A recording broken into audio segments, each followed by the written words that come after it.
Episode 6। कुछ ही देर में car driver ने क्रिश और सोनल को लेके रोहित के घर के पास आ गया। क्रिश ने कहा, बस यहीं पर रोक दीजिए। ड्राइवर ने कार रोकी तो क्रिश सोनल को अपने गोद में उठाकर बाहर आ गया और ड्राइवर को थैंक यू कहा। ड्राइवर ने कुछ सोचा और क्रिश से कहा, वैसे आपकी वाइफ को क्या हुआ है? उसके माथे पर ये चोट कैसी? वो बेहोश क्यों है? ड्राइवर की बातें सुन के क्रिश की आंखें बड़ी बड़ी हो गई।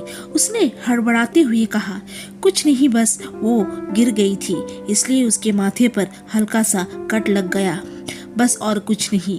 ड्राइवर ने और कुछ भी नहीं कहा। उसने कार स्टार्ट की और वहां से निकल गया। क्रिश ने राहत की सांस ली और सोनल को लिए रोहित के घर आ गया। उसने मकान मालकिन से घर की चाबी ली और दरवाजा खोलकर अंदर आ गया। उसने सोनल को बेड पर लिटाया और खुद आकर उसके बगल बैठ गया। क्रिश ने सोनल को देखते हुए अपने मन में कहा, कहाँ आकर फंस गया तू क्रिश? ये लड़की कौन है तू जानता भी नहीं। सुबह जब इसे होश आएगा और उसने जो थोड़ी देर पहले किस किया था तुझे, अगर उसे याद रहा तो तू क्या बोलेगा? क्रिश बेटा, तू तो गया, ये लड़की तुझे कहीं का नहीं छोड़ेगी। तभी उसके कानों में किसी की आवाज सुनाई दी, पानी पानी। उसने झट से सोनल को देखा जो बेहोशी में पानी मांग रही थी। उसने इधर उधर देखा तो टेबल पर पानी का जग था। उसने पानी का जग उठाया और ग्लास में पानी भर के सोनल के पास आ गया। उसने सोनल को जगाया, मैडम उठिए और पानी पी लीजिए। सोनल सिर्फ पानी पानी बोले जा रही थी। क्रिश ने गहरी सांस ली और अपने दोनों हाथों से सोनल के कंधे को पकड़ते हुए और उसे बेड पर बैठा दिया और खुद उसके पीछे आते हुए एक हाथ से उसके सर को पकड़ते हुए और दूसरे हाथ से पानी पिलाने लगा। सोनल तो एक ही सांस में पूरे ग्लास को खाली कर दिया। क्रिश ने कहा, और चाहिए पानी? तो सोनल ने नहीं में सर हिलाया। सोनल को अब थोड़ा थोड़ा होश आ रहा था, लेकिन अब भी वो नशे में थी। उसने क्रिश की आवाज़ सुनी तो उसके हाथ को पकड़ते हुए कहा, अक्षय तुम आ गए, मैं तुम्हारा कब से इंतज़ार कर रही हूँ। इस बार क्रिश का सर चकराने लगा और उसने कहा, ये लड़की पागल है क्या? इसे नहीं दिखाई देता मैं अक्षय नहीं क्रिश हूँ। कब से अक्षय अक्षय बोले जा रही है। उसने सोनल को अपने दोनों हाथों से उसके कंधे को हिलाते हुए कहा, ओह हेलो मैडम, मैं अक्षय नहीं हूँ, क्रिश हूँ। सोनल अपनी आधी खुली आंखों से उसे देखते हुए उसके होठों पर अपनी उंगली रखते हुए बोलती है, चुप, एकदम चुप, कोई सुन लेगा। क्रिश अब और इस लड़की को नहीं झेल पा रहा था। उसने गहरी सांस ली और बोला, देखिए मैडम, मुझे नहीं पता आपके साथ क्या हुआ है, लेकिन कुछ भी हो मुझे उससे कोई मतलब नहीं है। मैंने सिर्फ आपकी मदद करनी चाहिए। सुबह होते ही आप अपने घर चली जाना और मैं अपने। उसने ये कहते हुए सोनल को देखा। सोनल तो उसे देख मुस्कुरा रही थी। क्रिश को कुछ समझ नहीं आया। उसने कहा, हेलो, आप ऐसे क्यों मुस्कुरा रही हो? तभी सोनल झट से उसके करीब आते हुए बोली, मुझे पता है तुम मुझसे बहुत प्यार करते हो अक्षय, और मैं भी तुमसे बहुत प्यार करती हूँ। और उसके गले से लग गई। क्रिश को कुछ समझ नहीं आया। उसने उसे धक्का देना चाहा, लेकिन सोनल और कसकर उसे पकड़ लिया। क्रिश की हालत खराब हो रही थी। उसने कहा, मैडम आप ये ठीक नहीं कर रही, छोड़ो मुझे। सोनल तो उसे और भी कसकर पकड़ने लगी और उसे पुश करते हुए बेड पर लिटा दिया और खुद उसके ऊपर आ गई और बहुत ही प्यार से उसे अपने दोनों हाथों से उसे जकड़ लिया और बोली, प्लीज़ मुझे छोड़ के मत जाओ, प्लीज़। क्रिश की धड़कन बुलेट ट्रेन से भी ज़्यादा स्पीड से धड़कने लगी। कुछ देर बाद सोनल उसके ऊपर ही सो गई। क्रिश ने जब देखा वो सो गई तो उसने उसे अपने ऊपर से हटाया और बेड की दूसरी तरफ लेटा दिया और ब्लैंकेट से उसे कवर कर दिया।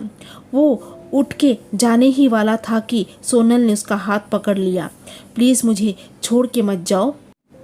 इस बार कृष ने कुछ नहीं कहा और उसके बगल लेट गया। उसने सोचा जब वो गहरी नींद में होगी तब वो उठकर सोफे पर सो जाएगा, लेकिन कुछ देर बाद कृष की आंखें भारी होने लगी। वो कब उसके पास ही सो गया उसे पता ही नहीं चला।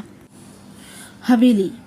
घर पर सभी लिविंग रूम पर परेशान बैठे थे और मिस्टर मल्होत्रा किसी से फ़ोन में बात कर रहे थे। उसने कहा, शट अप, मुझे आधे घंटे में मेरी बेटी मेरे घर पर चाहिए ऑफिसर्स। तो सामने से पुलिस ऑफिसर ने कहा, सर हम पूरी कोशिश कर रहे हैं, थोड़ा समय दीजिए। मैडम का फ़ोन लोकेशन गोल्डन मून दिखा रहा है, लेकिन मैडम वहाँ पर नहीं है। तो मिस्टर मल्होत्रा ने गरजते हुए कहा, मुझे कुछ नहीं सुनना, मुझे मेरी बेटी आधे घंटे में चाहिए। लगता है तुम्हें अपनी नौकरी प्यारी नहीं है।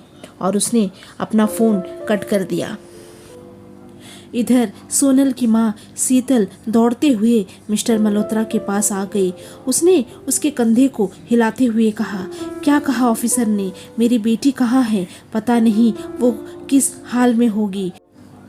आपने अक्षय को फ़ोन किया? सोनल उसी से ही मिलने गई थी, आप उसे फ़ोन करिए। मिस्टर मल्होत्रा ने कहा, मैंने अक्षय से बात की है, वो मुंबई से दिल्ली आया ही नहीं। तो शीतल अपने घुटनों पर बैठ गई और सुबकने लगी। उसके दिल में बुरे बुरे ख्याल आ रहे थे। तभी कोमल, सोनल की दादी, शीतल के पास आते हुए उसे समझाते हुए कहती है, कुछ नहीं होगा मेरी लाडो रानी को, तुम चिंता मत करो, वो जल्दी घर आ जाएगी। बहू? तो शीतल कहती है, माँ रात के 11 बज रहे हैं, एक जवान लड़की घर से बाहर है, उसका फ़ोन भी नहीं लग रहा। माँ सोनल ठीक तो है ना माँ? और वो रोने लगी। उसका दिल तेजी से धड़क रहा था। उसे इस वक्त सोनल की चिंता सता रही थी और वही हाल मिस्टर मल्होत्रा का भी था। तभी कोमल शीतल को उठाते हुए सोफे तक ले आई और उसे बैठाते हुए कहा, मेरी बच्ची बहुत बहादुर है, तू उसकी चिंता मत कर, वो जहाँ भी होंगी माता रानी उसकी मदद ज़रूर करेगी। और उसने शीतल को अपने गले से लगा लिया। शीतल तो बस रोए जा रही थी। मिस्टर मल्होत्रा सोफे पर अपना सर पकड़कर बैठा था। पूरे घर पर सन्नाटा पसरा हुआ था। घर के सर्वेंट्स सर झुकाए खड़े थे। आज किसी को भी कहीं जाने की परमिशन नहीं थी। तभी कुंदन घर के अंदर आया। ये मिस्टर मल्होत्रा का बॉडीगार्ड था।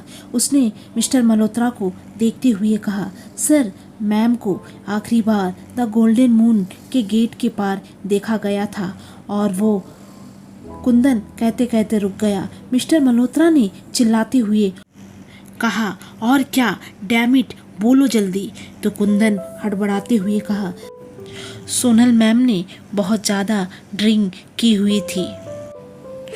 मिस्टर मल्होत्रा की आंखें लाल हो गई। उसने गरजते हुए कहा, जाओ जाकर ढूंढो उसे, सारे रास्ते पे चेक करो, घर घर पर चेक करो, किसी भी कीमत पर मेरी बेटी मुझे चाहिए। तो कुंदन ने सर झुकाया और यस सर कहा और वो वहाँ से निकल गया। मिस्टर मल्होत्रा को अब और कुछ समझ नहीं आ रहा था कि वो सोनल का पता कैसे लगाए। इतने बड़े बिजनेस टाइकून होने के बाद भी वो सोनल का पता क्यों नहीं लगा पा रहा था। वो ये सोच सोच कर उसका सर दर्द करने लगा।